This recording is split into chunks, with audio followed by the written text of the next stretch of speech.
بسم الله ما شاء الله. شايفين الجمال اللي احنا شايفينه ده مع بعض يا جماعة؟ حاجة كده غدوة اقتصادية ومش مكلفة، وفي نفس الوقت حاجة كده جميلة جدا. تعالوا بقى نسمي الله ونصلي على الرسول ونشوف عملنا الجمال ده مع بعض ازاي. بس قبل ما نبدأ الفيديو ما تنسونيش بقى يا جماعة في اللايك عشان يوصلكوا كل جديد. انا عندي دي كمية من الاجنحة، طبعا نقعتها وغسلتها غسيل جيد جدا. هعمل لها تتبيلة بقى حلوة كده. هي عبارة عن معلقتين صلصة، ممكن بديل ليهم الكاتشب لو موجود. دي بصلاية، انا هاخد مية البصل بس مش اكتر، بصلاية واحدة بس اهو. والصلصة دي احنا عملناها في فيديو مع بعض قبل كده على فكرة، لو عايزين تشوفوها ادخلوا على القناة.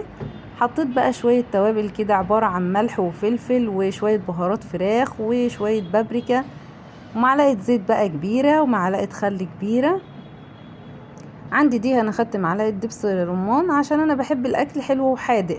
طبعا لو مش موجودة مش هنقف عليه، ولو في صويا صوص ممكن برضو يبقى بديل ليها وناخد منه معلقة، مفيش كده تمام اوي. هاخد بقى نص التتبيلة دي على الأجنحة بتاعتي، وهسيبها منقوعة فيها شوية عشان تتبل معايا كويس. طبعا انا كنت ماسكة السكينة كده سن سكينة رفيعة، وكنت مفتحة الأجنحة بتاعتي عشان تستقبل من التتبيلة كويس. بعد كده بقى هحطها كلها في صينية وهدخلها الفرن، وهنزل عليها ببقية التتبيلة اللي هي منقوعة فيها. اما بقى التتبيلة التانية وهي في الفرن، من وقت للتاني هفتح الفرن وهدهن وشها بيها كده بحيث ان هي تاخد معايا لون حلو جدا تحت الشواية والفرن. لما تاخد لون هطفي الشواية من فوق واسيبها على الفرن من تحت عادي لما تستوي معانا وتطلع بالشكل اللي احنا شايفينه ده. قدمتها مع رز مصري عادي، بس عاملاه بشوية توابل كده وشوية كركم عشان اللون الحلو ده. تنسوناش بقى في اللايك والشير.